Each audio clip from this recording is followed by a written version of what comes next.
Hello and welcome back to my class. இப்போ நாம Pearl S. Buck எழுதிய The Enemyயோட Part 2 வீடியோவை பார்க்கலாம். Part 1 வீடியோ பார்க்காதவங்க அதோட லிங்க் நான் டிஸ்கிரிப்ஷன் பாக்ஸில் கொடுத்துருக்கேன். அங்கேருந்து போய் பாருங்க. சேனல் ஹோம் பேஜுக்கு போய் பிளேலிஸ்ட் செக் பண்ணுங்க. அதில் எல்லா போயம்ஸ் அண்ட் லெசன்ஸோட வீடியோஸும் இருக்கு. இப்போ நாம The Enemyயோட Part 2 வீடியோவை பார்க்கலாம். What shall we do with this man? Sadao muttered, but his trained hands seemed of their own will to be doing what they could to stanch the fearful bleeding. He packed the wound with the sea moss that strewed the beach. அவரோட கைகள் தானாக ஒரு surgeon என்ன பண்ணணுமோ அதை பண்ண ஆரம்பிக்குது. அங்கே இருந்த சீ மாஸ், அதாவது கடல் பாசிலாம் இருக்கும்ல, அதெல்லாம் எடுத்து அந்த காயத்து மேலே போடுறாரு. ஸ்ட்ரூட் அப்படின்னா அங்கங்கே செதறி இருக்கதெல்லாம் எடுத்து கவர் பண்ணுறது. The man moaned with pain in his stupor but he did not awaken. அப்படி செய்யும் போது அவங்க அன்கான்ஷியஸாக இருக்கான்ல, அதுதான் ஸ்டூப்பர். அவன் மேலே ஏதோ போடுறதுல பெயினில் அவன் கத்துறான், ஆனால் அவன் முழிக்கலை. The best thing that we could do would be to put him back in the sea, Sadao said, answering himself. அவர் கேட்டார் இல்லையா, இவனை வச்சுட்டு என்ன பண்ணுறது அப்படின்னு. அதுக்கு ஆன்சர் இப்போ அவரே சொல்லிக்கிறாரு. த பெஸ்ட் திங் என்னன்னா அவனை திரும்ப கடலில் போட்டுறது தான். Now that the bleeding was stopped for the moment, he stood up and dusted the sand from his hands. இப்போது டெம்ப்ரரியாக ப்ளீடிங் நின்றுருக்கு. அந்த சீமாஸ்லாம் போட்டதுனால கொஞ்ச நேரத்துக்கு ப்ளீடிங் இருக்காது. அதனால அவர் எந்திரிச்சு நின்று அவர் கையிலேருந்து ஸ்டாண்டெல்லாம் தட்டி விடுறாரு. Yes, undoubtedly that would be the best, Hannah said steadily. Sadao கூட கொஞ்சம் டவுட்டாக சொன்னார். ஆனால் ஹேனா இல்லை அதுதான் சரியாக இருக்கும் அப்படின்னு ஒரு தீர்க்கமான முடிவாக சொல்கிறா. But she continued to stare down at the motionless man. அவள் சொல்லிட்டாலே தவிர கீழே அசையாமல் படுத்திருக்கா அந்த ஆளை அப்படியே பார்த்துட்டே இருக்கா. If we sheltered a white man in our house, we should be arrested, and if we turned him over as a prisoner, he would certainly die, Sadao said. எதிரின்னு தெரிஞ்சதுக்கு அப்புறமும் ஒரு ஒயிட் மேனை நம்ம வீட்டுக்கு கூட்டிகிட்டு போய் அவனுக்கு ஷெல்டர் கொடுத்தோன்னா கண்டிப்பாக நம்மளை அரெஸ்ட் பண்ணிடுவாங்க. இல்லை நம்மளே அவனை போலீஸ்கிட்ட ஒப்படைச்சிட்டோன்னா அங்கே அவன் கண்டிப்பாக செத்து போயிடுவான் அப்படின்னு சதாவ் சொல்கிறாரு. The kindest thing would be to put him back into the sea. அதனால் நம்ம அவனுக்கு செய்யக்கூடிய ஒரு நல்ல விஷயம் என்னென்னா அவனை திரும்ப அவன் எந்த கடல்லேருந்து வந்தானோ அதே கடலில் தூக்கி போட்டுருவோம். But neither of them moved. அவனை தூக்கி போடுறதுக்கு ரெண்டு பேரும் எதுவுமே செய்யலை, அசையாமல் அங்கேயே நிற்கிறாங்க. They were staring with a curious repulsion upon the inert figure. அங்கேயே நின்று அவனை பார்த்துட்டே இருக்காங்க. அவன் அசையாமல் படுத்துட்ருக்கான். கியூரியஸ், ஒரு ஆர்வமாக பார்க்குறாங்க. அதே சமயம் ரிப்பல்ஷன் அப்படின்னா அவங்களுக்கு அவனை பார்த்தாலே பிடிக்கல, ஒரு மாதிரி டிஸ்கஸ்டிங்காக இருக்குது, அந்த இடத்த விட்டு போயிடணும்னு நினைக்கிறாங்க. What is he? Hannah whispered. யார் இவன்? There is something about him that looks American. இவனை பார்த்தா அமெரிக்கன் மாதிரி இருக்கு, சதாவ் said. He took up the battered cap. அவனோட கேப் பேட்டர்டாக இருக்குது, அதாவது நஞ்சு போயிருக்கு. அதை எடுத்து அவர் பார்க்குறாரு. Yes, there almost gone was the faint lettering. அதில் இருந்த லெட்டர்ஸ் கூட கொஞ்சம் சாயம் போன மாதிரி, வெளுத்து போன மாதிரி இருக்குது. அ sailor அப்படின்னு சொல்கிறாரு. From an American worship. He spelled it out, US Navy. அந்த கேப்பில் என்ன எழுதியிருக்குன்னா US Navyன்னு எழுதியிருக்கு. அவன் ஒரு செயிலர், ஒரு ஷிப்பில் வேலை பார்க்குறவன். அவன் ஷிப் செயில் பண்ணுவானா என்னன்னு நமக்கு அவ்வளோ டீட்டெயில்ஸ்லாம் தெரியாது. அது மட்டும் இல்லை, the man was a prisoner of war. Prisoner of war அப்படின்னா ரெண்டு கண்ட்ரிக்கு நடுவில் சண்டை நடக்கும்போது உயிரோட கொஞ்சம் சோல்ஜர்ஸை ஒரு கண்ட்ரி பிடிச்சி வச்சுருப்பாங்கல்ல, அரெஸ்ட் பண்ணி வச்சுருப்பாங்கல்ல, அவங்க தான் பிரிசனர் ஆஃப் வார். அந்த மாதிரி ஜப்பான் பிடிச்சி வச்சுருந்த ஒரு அமெரிக்கன் சோல்ஜர் தான் அவன். He has escaped, Hannah cried softly, and that is why he is wounded. அவன் தப்பிச்சு வந்திருக்கான். தப்பிக்கும் போது தான் அவனுக்கு இந்த மாதிரி அடிபட்டிருக்கு. இன் த பேக், சதாவ் அக்ரீட். அதாவது அவன் தப்பிச்சு வரும்போது அவனை பார்த்து சுட்டிருக்காங்க, அதனால அவனோட முதுகில் குண்டு பட்டிருக்கு. They hesitated, looking at each other. Then Hannah said with resolution, Come, are we able to put him back into the sea? ஏற்கனவே அவன் ஒரு ஒயிட் மேன்னு சொல்லி அவங்க யோசிச்சுட்ருக்காங்க. இப்போ அவங்களுக்கு என்ன தெரியுதுன்னா அவன் தப்பிச்சு வந்த ஒரு கைதின்னு வேற தெரியுது. இப்போது அவங்களோட சுச்சுவேஷன் ரொம்ப மோசமாக இருக்குது. அதனால் நம்ம திரும்ப அவனை தூக்கி கடல்லே போட்டுடலாம் அப்படின்னு யோசிச்சுட்ருக்காங்க. If I am able are you? Sadao asked. நான் தூக்கி போட்டுருவேன், உன்னால் முடியுமா அப்படின்னு சதாவ் கேட்குறாரு. No, Hannah said. இல்லை, but if you can do it alone? உங்களால் தனியாக தூக்கி போட முடியுமா? சதாவ் ஹெசிடேட்டட் அகேன். ஹேனா ரெசல்யூஷனோடு சொல்கிறா, அப்படின்னா ரொம்ப உறுதியாக சொல்கிறா. ஆனால் அவர் கேள்வி கேட்ட உடனே நோ அப்படின்னு வேற பதில் சொல்கிறா. சதாவும் ரொம்ப யோசிக்கிறாரு. The strange thing is, he said, that if the man were whole, I could turn him over to the police without difficulty. அவனுக்கு மட்டும் காயப்படாமல் இருந்திருந்தா நான் பாட்டுக்கு அவனை கொண்டு போய் போலீஸில் ஒப்படைச்சிருப்பேன். அதில் எனக்கு எந்த கஷ்டமும் இருந்திருக்காது. I care nothing for him. அவனை பற்றி எனக்கு எந்த கவலையும் இல்லை. போலீஸ் என்ன வேணாலும் செஞ்சுக்கட்டும். He is my enemy. அவன் என்னோட எதிரி, enemy. All Americans are my enemy. இவர் அமெரிக்காவில் போய் படிச்சுட்டு வந்தால் கூட ஜாப்பனீஸோட மனநிலை அந்த சமயத்தில் என்ன மாதிரி இருந்ததோ அதே மாதிரி தான் டாக்டர் சதாவும் யோசிக்கிறாரு. எல்லா அமெரிக்கன்ஸும் என்னோட எதிரி தான் அப்படின்னு சொல்கிறாரு. And he is only a common fellow. இவன் ஒன்றும் அவ்வளோ முக்கியமான ஆளெல்லாம் கிடையாது, ஒரு சாதாரண American. You see how foolish his face is. அவனோட முகத்தை பார்த்தாலே அவன் சரியான முட்டாள்னு தெரியுது. But since he is wounded, ஆனால் அவனுக்கு காயம் பட்டிருக்கே அப்படின்னு யோசிக்கிறாரு. You also cannot throw him back to the sea. உன்னால் போலீஸ்லேயும் போய் ஒப்படைக்க முடியாது, அவனை தூக்கி திரும்ப கடல்லையும் போட முடியாது. Hannah said, then there is only one thing to do. அப்போ நம்ம ஒரே ஒரு விஷயந்தான் செய்ய முடியும். We must carry him in to the house. நம்ம வீட்டுக்கு இவனை தூக்கிட்டு போக வேண்டியது தான். But the servants, Sadao inquired. ஏற்கனவே அவங்க வீட்டில் குழந்தைங்க இருக்காங்கன்னு தெரியும். இப்போ அவங்க வீட்டில் கொஞ்சம் சர்வன்ட்ஸும் இருக்காங்கன்னு நமக்கு தெரியுது. ஆனால் சர்வன்ட்ஸ்க்கு தெரிஞ்சிருச்சுன்னா என்ன ஆகும்? சதாவ் இன்குவயர்ட். சர்வன்ட்ஸ்க்கெலாம் தெரிஞ்சிருச்சுன்னா என்ன பண்ணுறது? அவங்க எப்படி ரியாக்ட் பண்ணுவாங்க? அவங்க போய் யார்ட்டையா சொல்லிட்டாங்கன்னா அதெல்லாம் நினச்சி தான் சர்வன்ட்ஸ் அப்படின்னு கேட்குறாரு. We must simply tell them that we intend to give him to the police, as indeed we must, Sadav. அப்படி சர்வன்ட்ஸ் எல்லாம் கேட்டாங்கன்னா அவங்கக்கிட்ட நாங்கள் இவனை போலீஸில் தான் ஒப்படைக்க போகிறோம், நம்ம அப்படி தான் செய்யணும். We must think of the children and your position. நமக்கு குழந்தைங்க இருக்காங்க, அது போக நீங்கள் ஒரு ரெப்யூட்டட் டாக்டர், உங்களோட நிலைமையை நம்ம யோசித்து பார்க்கணும். It would endanger all of us if we did not give this man over as a prisoner of war. இவனை மட்டும் நம்ம ஒப்படைக்கலைன்னா நம்ம எல்லாருக்குமே பெரிய டேஞ்சர் தான். என்டேஞ்சர்னா நம்மளுக்கு நாமே டேஞ்சரை உருவாக்கிக்கிற மாதிரி ஆகிடும். Certainly, Sadav agreed. அவரும் ஆமான்னு ஒத்துக்கிறாரு. I would not think of doing anything else. ஆமாம், போலீஸில் ஒப்படைக்கிறத தவிர வேறு எதுவும் நானும் நினைக்கல அப்படின்னு சொல்கிறாரு. Thus agreed. வீட்டுக்கு கூட்டிகிட்டு போய் சரி பண்ணிவிட்டு போலீஸில் ஒப்படைச்சிடலாம் அப்படின்னு அக்ரி பண்ணிட்டாங்க. Together they lifted the man. ரெண்டு பேரும் சேர்ந்து அவனை தூக்குறாங்க. He was very light, like a fowl that had been half starved for a long time until it is only feathers and skeleton. அவனை தூக்கும் போது அவன் கொஞ்சம் கூட வெயிட்டே இல்லை. ரொம்ப நாள் சாப்பிடாத ஒரு பேர்டு மாதிரி அவன் அவ்வளோ லைட் வெயிட்டாக இருந்தானா. ஓன்லி ஃபெதர்ஸ் அண்ட் ஸ்கெலிட்டன் அப்படின்னா எலும்பும் தோலுமா இருந்திருக்கான். half starved அப்படின்னா அரைப்பட்னியாக இருக்குது. His arms hanging, they carried him up the steps and into the side door of the house. அவங்க ரெண்டு பேரும் சேர்ந்து அவனை தூக்கிட்டு போகும்போது அவனோட கையெல்லாம் கீழே தொங்குது. எப்படியோ கஷ்டப்பட்டு சைட் டோர் வழியாக வீட்டுக்குள்ளே கூட்டிகிட்டு போகிறாங்க, மெயின் டோர் பக்கமாக கூட்டிகிட்டு போகல. This door opened into a passage. அந்த கதவை திறந்த உடனே அங்கே ஒரு பேசேஜ் இருக்குது. And down the passage they carried the man towards an empty bedroom.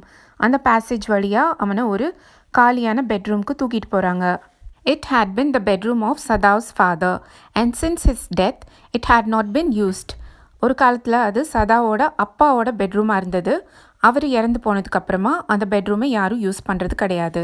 Everything here had been Japanese to please the old man, who would never in his own home sit on a chair or sleep in a foreign bed. அந்த room எப்படி design பண்ணியிருந்தாங்கன்னா அவங்க அப்பாவுக்கு பிடிச்ச மாதிரியே எல்லாமே Japanese traditional வேலையே இருந்தது. அவங்க அப்பாவுக்கு சேரில் உட்கார்றதோ இல்லை ஃபாரின் ஸ்டைல் பெட்டில் படுக்கிறதோ பிடிக்காது. ஜப்பானில் பார்த்தீங்கன்னா மோஸ்ட்லி தரையில் தான் உட்காருவாங்க. அவங்க உட்கார்றதே நம்ம யோகா பண்ணும்போது வஜ்ராசன் பண்ணுவோம்ல, அது மாதிரி தான் உட்காருவாங்க. Hannah went to the wall cupboards and slid back a door and took out a soft quilt. ஜப்பான்லலாம் மோஸ்ட்லி ஸ்லைடிங் டோர்ஸ் தான் இருக்கும். நம்ம ஊரில் கதவு வெளியில் திறக்கிற மாதிரி இருக்கும். அங்கெல்லாம் பெட்ரூம் டோர் கூட ஸ்லைடிங் டோராக தான் இருக்கும். He hesitated. அந்த குவில்ட்டை எடுத்து பார்த்துட்டு அவள் கொஞ்சம் யோசிக்கிறா. The quilt was covered with flowered silk. Quilt அப்படிங்கிறது ஒரு திக்கான போர்வை, 3 லேயர் துணியை ஒன்றா வச்சு தச்சிருப்பாங்க, அதுதான் குவில்ட். இந்த குவில்ட்டில் சில்க் த்ரெட்டில் பூ போட்டிருக்காங்க. And the lining was pure white silk. பொதுவாக எல்லோரும் காட்டன் குவில்ட்டு தான் வச்சுருப்பாங்க. ஆனால் இவங்க ரொம்ப வசதியானவங்க அப்படிங்கிறதுனால இவங்க வீட்டில் இருக்க குவில்ட் சில்க் குவில்ட்டாக இருக்குது, அதுவும் ஒயிட் கலரில் இருக்குது. அந்த அமெரிக்கன் எவ்வளோ அழுக்காக இருக்கான்னு நமக்கெல்லாம் தெரியும். அது போக இவங்க வேறு மாஸ் எல்லாம் எடுத்து அவன் மேலே அப்பி விட்டுருக்காங்க. அதனால் இந்த சில்க் குவில்ட்டை அவனுக்கு யூஸ் பண்ணுறதுக்கு ஹேனா கொஞ்சம் தயங்குறா. அதனால் ஹேனா என்ன சொல்கிறேன்னா, he is so dirty, she murmured in distress. Yes, He had better be washed. Sadav agreed. ஆமாம் அவன் ரொம்ப அழுக்காக இருக்கான், அவனை நல்லா வாஷ் பண்ணணும், க்ளீன் பண்ணணும். If you will fetch hot water, I will wash him. நீ எனக்கு கொஞ்சம் சுடு தண்ணி கொண்டு வந்து கொடுத்தா நானே வாஷ் பண்ணிடுவேன். I cannot bear for you to touch him, she said. இந்த வேலையெல்லாம் நீங்கள் பண்ண வேண்டாம், அவனெல்லாம் நீங்கள் தொட்டு க்ளீன் பண்ண வேண்டாம். We shall have to tell the servants he is here. நம்ம இங்கே வேலை பார்க்குறவங்ககிட்டலாம் இவன் இங்கே இருக்கான்றது சொல்லி தான் ஆகணும். I will tell Yumi now. Yumi அப்படிங்கிறது அவங்க வீட்டில் வேலை பார்க்குற ஒரு லேடி. அவங்கக்கிட்ட போய் நான் சொல்கிறேன். She can leave the children for a few minutes and she can wash him. யூமி கொஞ்சம் நேரம் பிள்ளைங்களை தனியாக விட்டுட்டு வந்து இவனை யூமி வாஷ் பண்ணட்டும் அப்படின்னு சொல்கிறா. சதாவ் கன்சிடர்ட் அ மோமெண்ட். சதாவும் கொஞ்ச நேரம் யோசித்து பார்த்துட்டு let it be so, he agreed. சரின்னு அவரும் ஒத்துக்கிறாரு. You tell Yumi and I will tell the others. நீ போய் யூமிட்ட சொல்லு, மற்ற சர்வன்ட்ஸ் கிட்டலாம் நான் சொல்கிறேன் அப்படின்னு சொல்கிறாரு. But the utter pallor of the man's unconscious face moved him first to stoop and feel his pulse. Pallor அப்படிங்கிற வேர்டை நம்ம ஏற்கனவே பார்த்துருக்கோம், எலிமெண்ட்ரி ஸ்கூல் அந்த போயமில் பார்த்தோம் இல்லையா. பேலர் அப்படின்னா ஒரு அன்ஹெல்தி அப்பியரன்ஸ். அந்த அமெரிக்கன் அன்கான்ஷியஸாக இருக்கான், அவனோட ஃபேஸ் பார்த்தாலும் ரொம்ப அன்ஹெல்தியாக இருக்குது. அதனால் அவர் மற்ற சர்வன்ட்ஸ் கிட்டலாம் போய் சொல்கிறதுக்கு முன்னாடி குனிஞ்சு அவனோட பல்ஸை செக் பண்ணுறாரு. It was faint but it was there. He put his hand against the man's cold breast. The heart too was yet alive. அவன் அந்த மாதிரி அன்கான்ஷியஸாக கிடக்கிறத பார்த்துட்டு அவர் அவனோட பல்ஸை பார்க்குறாரு. அது ஃபெயிண்ட்டாக இருக்குது, ஏதோ அது ஓடிட்டுருக்கு. அவனோட கோல்டு பிரெஸ்ட், அவன் இவ்வளோ நேரமாக அந்த கோல்டு சீக்குள்ளே கடந்திருக்கான். ஏற்கனவே பார்த்தோம் இல்லையா, அந்த சீலேருந்து எப்படி ஃபாக் மிஸ்ட் எல்லாம் வந்து எல்லா இடத்தையும் கவர் பண்ணுச்சு. அப்போது அந்த தண்ணி எவ்வளோ கோல்டாக இருந்திருக்கணும். அவனோட பாடி அந்த டெம்பரேச்சருக்கு அக்ளமேட்டைஸ் ஆகி அவனோட பிரெஸ்ட்டும் இப்போ கோல்ட் பிரெஸ்ட்டாக இருக்குது. அதில் இவர் கையை வச்சு பார்க்குறாரு, ஹார்ட் பீட் இருக்குது. ஸோ அவன் உயிரோடு தான் இருக்கான் அப்படின்னு அவருக்கு தெரியுது. He will die unless he is operated on, Sadav said, considering. இவனுக்கு ஆப்ரேஷன் பண்ணலைன்னா இவன் செத்து போயிடுவான். The question is whether he will not die anyway. ஆனால் நம்ம ஆப்ரேஷன் பண்ணுறோமோ இல்லையோ எப்படியோ இவன் சாக தான் போகிறான். அதாவது ஜாப்பனீஸ் ஆர்மி அவனை சும்மாவை விடும், கண்டிப்பாக அவனை கொல்ல தான் போகிறாங்க. Hannah cried out in fear. Don't try to save him. What if he should live? அவனை சேவ் பண்ணாதீங்க, அவன் உயிரோடு இருந்தால் நமக்கு தான் ஆபத்து. What if he should die? Sadav replied. He stood gazing down on the motionless man. ஒருவேளை இவன் செத்து போயிட்டான்னா அப்போது அவர் அசையாமல் கிடக்கிற அவனை பார்த்துட்டே பேசிகிட்டு இருக்காரு. This man must have extraordinary vitality or he would have been dead by now. அவனோட முகத்தை பார்த்தாலே அவனை ரொம்ப டார்ச்சர் பண்ணியிருக்காங்கன்னு தெரியுது. அந்த கோல்டு சீக்குள்ளே குதிச்சு அந்த கூர்மையான பாறைகள்லாம் அவன் உடம்பை குத்தி, அது போக அவனோட உடம்புல ஒரு புல்லட் வேறு இருக்குது. இதையும் தாண்டி அவன் இவ்வளோ தூரம் வந்து இவ்வளோ நேரம் உயிரோடு இருக்கான் அப்படின்னா உண்மையிலேயே அவன் ரொம்ப ஸ்ட்ராங்கான ஆளாக தான் இருக்கணும். But then he was very young, perhaps not yet 25. அவனுக்கு வயசு கூட ரொம்ப கம்மியாக தானே ஆகுது, அதுவும் ஒரு காரணமாக இருக்கலாம். அவனுக்கு 25 வயசு கூட இருக்காது. You mean die from the operation? அதாவது ஆப்ரேஷன் நடக்கும் போது செத்து போயிடுவான்னு நினைக்கிறீங்களா அப்படின்னு ஹேனா கேட்குறா. Hannah asked. Yes, Sadao said. அவனோட கண்டிஷன் அவ்வளோ மோசமாக இருக்குது. ஹேனா considered this doubtfully and when she did not answer, சதாவ் turned away. At any rate, something must be done with him, he said. சதாவ் சொன்னதை பற்றி ஹேனா யோசிச்சு பார்க்குறா. அவன் செத்துருவானா மாட்டானா அப்படின்னு கொஞ்சம் டவுட்டாகவே இருக்கா. அவள் எதுவுமே சொல்லலை அப்படின்னோன்னு சதாவ் அந்த பக்கம் திரும்பி என்னவாக இருந்தாலும் இவனுக்கு ஏதாவது செஞ்சே ஆகணும் அப்படின்னு சொல்கிறாரு. And first he must be washed. ஆனால் அது எல்லாத்துக்கும் முன்னாடி அவனை நம்ம வாஷ் பண்ணணும். He went quickly out of the room and Hannah came behind him. Doctor Sadao ரூமை விட்டு போனோன்னு ஹேனாவும் அவர் பின்னாடியே போயிடுறா. She did not wish to be left alone with a white man. ஒரு ஒயிட் மேன் கூட அவள் இருக்கதை அவள் விரும்பவே இல்லை. என்னவா இருந்தாலும் எனிமி தானே. He was the first she had seen since she left America. அமெரிக்காவை விட்டு வந்ததுக்கப்புறம் இப்போ தான் ஒரு ஒயிட் மேனை அவள் பார்க்குறா. And now he seemed to have nothing to do with those whom she had known there. அமெரிக்காவில் இருந்தப்போ அவளுக்கு கொஞ்சம் அமெரிக்கன்ஸை தெரிஞ்சிருந்தது, ஆனால் அதுக்கும் இவனுக்கும் எந்த சம்மந்தமும் கிடையாது. Here he was her enemy, a menace, living or dead. இங்கே அவன் அவளுக்கு ஒரு எனிமி தான். a menace, ஒரு டேஞ்சர். அவன் உயிரோடு இருந்தாலும் சரி இறந்து போனாலும் சரி அவன் அவளுக்கு ஒரு ஆபத்து. She turned to the nursery and called Yumi. சின்ன குழந்தைங்களுக்கு தனியாக ஒரு ரூம் இருக்கும் இல்லையா, அதுதான் நர்சரி அப்படின்னு சொல்கிறாங்க. நர்சரி வாசலில் நின்று யூமி அப்படின்னு கூப்பிடுறா. But the children heard her voice and she had to go in for a moment and smile at them and play with the baby boy, now nearly 3 months old. வெளியிலேருந்து கூப்பிட்டா கூட அம்மாவோட வாய்ஸ் அவளோட குழந்தைங்களுக்கு கேட்டுருது. அதனால் அவள் உள்ளே போய் அவளோட குழந்தைங்கள பார்த்து ஸ்மைல் பண்ணிவிட்டு அவளோட 3 மாசமே ஆன சின்ன பையனோட விளையாட வேண்டியதாயிடுது. Over the baby's soft black hair, she motioned with her mouth. Yumi, come with me. அந்த பையனோட தலை மேலே அவளோட தலையை சாய்ச்சிட்டே அவளோட வாயில் அந்த அசைவு மட்டும் வருது, சத்தம் வரல. யூமி என் கூட வா அப்படின்னு சொல்கிறா. I will put the baby to bed. Yumi replied, he is ready. சரி, நான் படுக்க வச்சுட்டு வரேன், அவன் தூங்குறதுக்கு தயாராக இருக்கான். She went with Yumi into the bedroom next to the nursery and stood with the boy in her arms while Yumi spread the sleeping quilts on the floor and laid the baby between them. அந்த நர்சரிக்கு பக்கத்துலேயே ஒரு bedroom இருக்குது. அங்கே யூமி அந்த பையன் தூங்குறதுக்கு sleeping குவில்ட்ஸ், ஏற்கனவே நம்ம ஒரு குவில்ட் பார்த்தோம் இல்லையா, அப்படின்னா தமிழில் ரசாயின்னு அர்த்தம். அதை தரையிலையும் விரிச்சுக்கலாம், போர்வை மாதிரியும் போத்திக்கலாம். இப்போது அந்த குவில்ட்டெல்லாம் தரையில் விரித்து அந்த குழந்தைய படுக்க வைக்கிறதுக்கு யூமி ரெடி பண்ணுறா. ரெடி ஆகிற வரைக்கும் வெளியில் ஹேனா குழந்தைய வச்சுட்டு நின்றுட்டுருக்கா. Then Hannah led the way quickly and softly to the kitchen. அதுக்கப்புறம் ஹேனா கிச்சனுக்கு போகிறா. த 2 servants were frightened at what their master had just told them. அங்கே போய் பார்த்தா மற்ற 2 சர்வன்ட்ஸும் டாக்டர் சதாவ் சொன்னதை கேட்டு பயந்து போயிருக்காங்க. The old gardener, who was also a house servant, pulled a few hairs on his upper lip. 2 சர்வன்ட்ஸில் ஒருத்தர் வந்து கார்டன் வேலையும் பார்ப்பாரு. அவரோட மீசையில் இருக்க கொஞ்சம் முடியை அப்படியே பிடிச்சு இழுத்துட்ருக்காரு. அவர் ஏதோ யோசிக்கிறாரு. The master ought not to heal the wound of this white man, he said bluntly to Hannah. Master இவனோட காயத்தை சரி பண்ணக்கூடாது. The white man ought to die. அவன் சாக வேண்டியவன். First he was shot. அவனை சுட்டுட்டாங்க. Then the sea caught him. அப்புறமா அவனை கடல் பிடிச்சு வச்சுக்கிச்சு. And wounded him with her rocks. அந்த கடல் தன்னோட கூர்மையான பாறைகளை வச்சு அவனுக்கு இன்னும் காயம் உண்டாக்கியிருக்கு.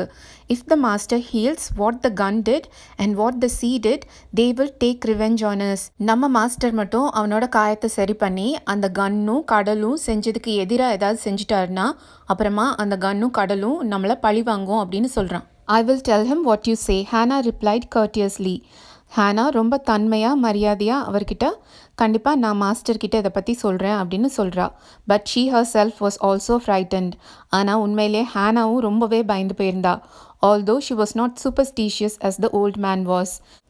ஹேனா அந்த ஓல்ட் மேன் மாதிரி சூப்பர்ஸ்டீஷியஸான ஆள் கிடையாது, அதாவது மூட நம்பிக்கை இருக்க ஒரு பெண் கிடையாது. இருந்தாலும் அவள் ஏற்கனவே பயந்து போயிருந்தா. அவகிட்ட போய் இப்படி சொன்னோன்னா அவளுக்கு ரொம்ப பயமாயிடுது. Could it ever be well to help an enemy? எப்பயாவது ஒரு எனிமிக்கு ஹெல்ப் பண்ணி ஏதாவது நல்லது நடந்திருக்கா? Nevertheless, she told Yumi to fetch the hot water and bring it to the room where the white man was. இந்த மாதிரி சொன்னா கூட யூமி கிட்ட அந்த ஒயிட் மேன் இருக்க பெட்ரூம்க்கு ஹாட் வாட்டர் கொண்டு வான்னு சொல்லிட்டு போறா. She went ahead and slid back the partitions. Partitions கூட அங்கே ஸ்லைடிங் டோரில் தான் இருக்கும். சதாவ் வாஸ் நாட் yet there. அவள் அந்த ரூம்க்கு போனப்போ அங்கே சதாவ் இன்னும் வரல. யூமி ஃபாலோயிங் புட் டவுன் ஹர் வுடன் பக்கெட். ஹாட் வாட்டரில் வுடன் பக்கெட்டில் யூமி எடுத்துகிட்டு வந்து கீழே வைக்கிறா. Then she went over to the white man. அப்புறமா போய் ஒயிட் மேனை பார்க்குறா. When she saw him, her thick lips folded themselves into stubbornness. அந்த ஒயிட் மேனை பார்த்தோன்னே அவள் ஒரு முடிவுக்கு வந்த மாதிரி பேசுகிறா. I have never washed a white man, she said, and I will not wash so dirty a one now. ஏற்கனவே சதாவோட அப்பா எவ்வளவு அவங்க ரேஸை பற்றி உயர்வாக நினச்சிட்டு இருந்தாருன்னெலாம் நம்ம பார்த்தோம் இல்லையா? அதே மாதிரி தான் இப்போ யூமியும் பேசுகிறா. நான் இது வரைக்கும் ஒரு ஒயிட் மேனை வாஷ் பண்ணதே இல்லை, அதுவும் இவ்வளோ அழுக்கான ஒரு ஒயிட் மேனை நான் கண்டிப்பாக வாஷ் பண்ணவே மாட்டேன் அப்படின்னு சொல்லிடுறா. ஹேனா cried at her severely. You will do what your master commands you. ஹேனாக்கு கோவம் வந்து கத்தி சொல்கிறா. உன்னோட மாஸ்டர் என்ன கமாண்ட் கொடுக்குறாரோ, உன்னோட எஜமான் என்ன ஆர்டர் பண்ணுறாரோ அதை தான் நீ ஃபாலோ பண்ணணும். பொதுவாக ஹேனா அப்படி பேசுகிற ஆள் கிடையாது. ஆனால் யூமி இவ்வளோ ஸ்டபர்னாக இவ்வளோ பிடிவாதமாக பேசினோன்னா ஹேனாக்கு கோவம் வந்துடுது. There was so fierce a look of resistance upon Yumi's round dull face that Hannah felt unreasonably afraid. ஆனால் யூமியோட முகத்தை இப்போ பார்த்தா அவள் செய்யவே கூடாது அப்படின்ற முடிவோடு இருக்குது ஹேனாக்கு நல்லா தெரியுது. அதை பார்த்தோன்னே ஹேனாக்கு கொஞ்சம் பயமாகவும் இருக்குது. After all, if the servants should report something that was not as it happened, ஒருவேளை இங்கே வேலை பார்க்குறவங்கெல்லாம் போய் போலீஸ்கிட்ட நடக்காத ஒரு விஷயத்த மாற்றி ஏதாவது சொல்லிட்டாங்கன்னா என்ன பண்ணுறது? Very well, she said with dignity. ஹேனாக்கு தான் ரொம்ப கத்திட்டோம் அப்படின்றது தெரிஞ்சிருச்சு. ஒருவேளை கோபத்தில் போலீஸில் போய் இவ எதையாவது மாற்றி சொல்லிடக்கூடாது அப்படின்ட்டு இப்போ அவள் ரொம்ப டிக்னிஃபைடாக ரொம்ப பெருந்தன்மையான ஒரு குரலில் பேசுகிறா. You understand, we only want to bring him to his senses. அவனோட மயக்கம் தெளிய வைக்க தான் நாங்கள் ட்ரை பண்ணுறோம். So that we can turn him over as a prisoner. எப்படியும் அவனுக்கு சரியானதுக்கப்புறம் அவனை போலீஸில் ஒப்படைக்க தான் போகிறோம், அவனை ஒரு பிரிசனராக தான் ஆக்க போகிறோம் அப்படின்னு அந்த மெய்டுக்கு புரிய வைக்க ட்ரை பண்ணுறா. அவங்களோட நிலைமையை பார்த்தா ரொம்ப பாவமாக இருக்குது. ஹானாவும் சதாவும் பேசிக்கலி ரொம்ப அவங்க கண்ட்ரி மேலே லவ்வோடு இருக்காங்க, அதோட நல்ல மனுஷங்களாகவும் இருக்காங்க. அதனால தான் அவங்களுக்கு இவ்வளோ டயலமாக இருக்குது. I will have nothing to do with this, Yumi said. I'm a poor person and it is not my business. நீங்கள் என்ன வேணாலும் பண்ணிக்கோங்க, ஆனால் இதுக்கும் எனக்கும் எந்த சம்மந்தமும் இல்லை. யூமி ஏற்கனவே ஒரு புவர் பர்சன், அதனால தான் ஒரு வீட்டில் வந்து வேலை பார்த்துட்ருக்கா.